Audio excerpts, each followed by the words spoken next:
যুবক যদি একবারও মুহাম্মদুর রাসূলুল্লাহ সাল্লাল্লাহু আলাইহি ওয়াসাল্লামের চুলের স্টাইল তালাশ করত, আর সেলুনে নিয়ে যদি বলতো এই স্টাইলে আমাকে চুল কেটে দিবি, যদি সেলুনওয়ালা বলতো এটা আবার কোন স্টাইল, এটা তো ইউরোপেরও না আমেরিকারও না, এটা আবার কোন স্টাইল, বলে এটা আমার নবীজির স্টাইল, এই স্টাইলে কেন চুল কাটবি?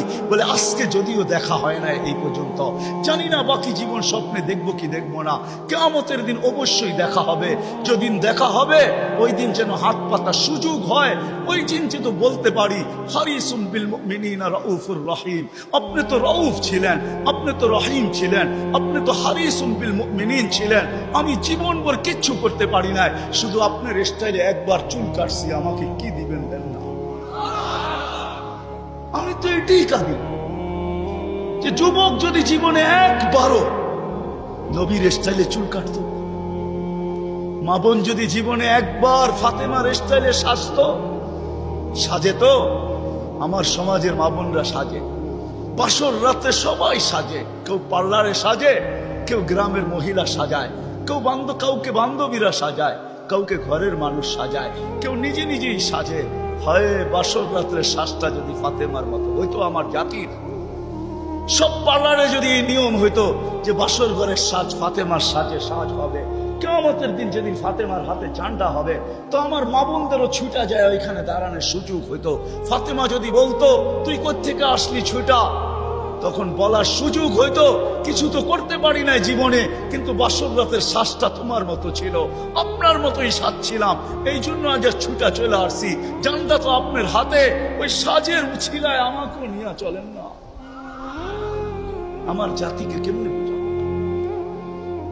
রসুলের আদর্শ শিখি, কিন্তু যদি গাজীপুরের সচেতন নাগরিক বলে যে 1400 বছর আগে চলে গেছে, হিজরি কত চলতেছে? 10 হিজরিতে আল্লাহ রসুল চলে গেছেন, এটা মনে হয় 46 চলতেছে হিজরি, 1446 ঠিক না? তাইলে 10 বাদ দিলে 1436 বছর আল্লাহ রসুল দুনিয়ার থেকে চলে গেছে। ওনাকে পাবো তো পাবো কোথায়? তো কোরআন হাদিস এটাই বুঝায় যে ওনার উত্তর সুরীরা কিয়ামতের সকাল পর্যন্ত, হক্কানি আলেম ওলামা কিয়ামতের সকাল, যতদিন আল্লাহ চাবে অতদিন থাকবে। আজও আছে না নাই? উলিল আমরি মিনকুম, হক্কানি আলেম ওলামা আল্লাহ ওয়ালারা থাকবে, আল্লাহ রসুলের সব সুরক্ষিত আছে। আমি তো বলি মাঝে মাঝে, হায় হায় জানোয়ার যতটুকু চিনলো আমরাও চিনলাম। বিদায় হজের দিন আল্লাহ রসুল উম্মতের নামে যখন কোরবানি করতেছিলেন, তো নিচে 40টা কি 60টা উট নিজের হাতে কোরবানি করছেন, বাকিগুলো আলী রাদিয়াল্লাহু তাআলা আনহু করছেন। আল্লাহ রসুল যখন কোরবানি করতেছিলেন, তো উটদের ভিতরে ঝগড়া চলতেছিল কে আগে ছুরির নিচে আসবে। উট চিনছে যে আমি এই হাতে যদি জবা হইতে পারি তো আমি ধন্য হয়ে যাব, কিন্তু উম্মত চিনে নাই, যার জন্য চোখের পানি কোনোদিন থামে না।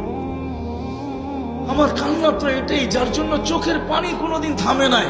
জিবরিল মিকাইল জিজ্ঞাসা করছে মা জালা আরাকা তাবকি, যখনই দেখি কাঁদেন কেন? বলছে জিবরিল মিকাইল জান্নাত জাহান্নাম যেদিন থেকে দেখা আসছে, উম্মতের চিন্তায় আমার চোখের পানি থামে না, চোখের পানি শুকায় না।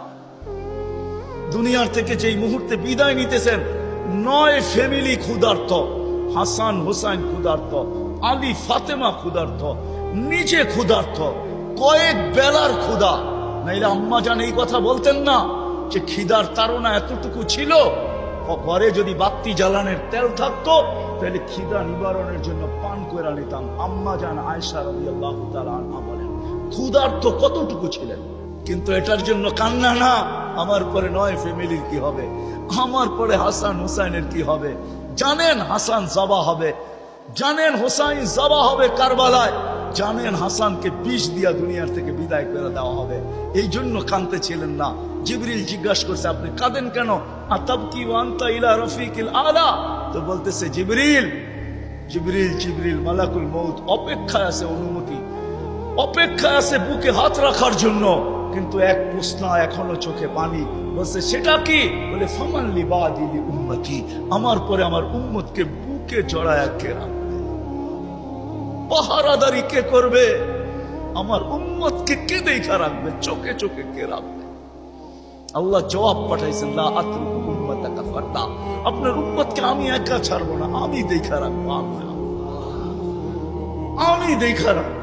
ওই রসুল চলেন, মনে উঠছে একটু শোনায় দেয়, ওই রসুল যার দুরুদ, যার জুরুদ, বন্ধুর জুরুদ আল্লাহ যতদিন থেকে আসেন, আল্লাহ চিরঞ্জীব, আল্লাহ আউয়াল আউয়াল আখের, বন্ধুর জুরুদ কোনোদিন বন্ধ হইতে দেন না, আর কোনোদিন বন্ধ হইতে দিবে না। হ্যাঁ হ্যাঁ, আমি দলিল দিতেছি, কোরআন এটাই বোঝায়। ইমাম সাহেবরা জুমার দিন এটাই করে, ইন্নাল্লাহা মালাইকাতাহু ইউসাল্লুনা আলান নবী ইয়া আইয়ুহাল্লাযীনা আমানু সাল্লু আলাইহি ওয়া সাল্লিমু তাসলিমা। আমার এখানে তিনটা প্রশ্ন আসে। আমার প্রশ্ন, আল্লাহ আমাদেরকে দুরূদ পড়তে বলতেছেন, আমরা তো কয়েকদিন পরে চলে যাব, আপনার বন্ধুর উপরে দুরূদ কে পড়বে? আল্লাহ বলে, বেওকুফ, তুই দেখিস না ফেরেশতাদের কথা আছে, ফেরেশতারা পড়বে। আল্লাহকে যদি প্রশ্ন করি, আল্লাহ ফেরেশতাও তো একদিন মারা যাবে, আপনি সাইনবোর্ড লাগায় রাখছেন, ইন্নী কাতাবতুল মাউত আলা মান তাহতা আরশি আল্লাযীনা লা ইয়ামুত হাই লা ইয়ামুত ফাহুয়া ফাওকা আরশি। আরশের নিচে তো লেখা আছে, আরশের নিচে যে আছে তাকে মরতে হবে, আর শুধু চিরঞ্জীব আরশের উপরে আপনি বিরাজমান, সব মরতে হবে, তো ফেরেশতাও তো মরে যাবে, আপনার বন্ধুর উপরে দুরূদ কে পড়বে? আল্লাহ বলে, তোর মতো তো জাহেল আর ঝট আর অজ্ঞ দুনিয়াতে কেউ নাই, তুই দেখিস নাই ইন্নাল্লাহ, আমি আল্লাহ পড়তেছি, পড়তেছিলাম, পড়তে থাকবো। আমার বন্ধুর দুরূদ না বন্ধ কখনো ছিল, না আছে, না কখনো থাকবে।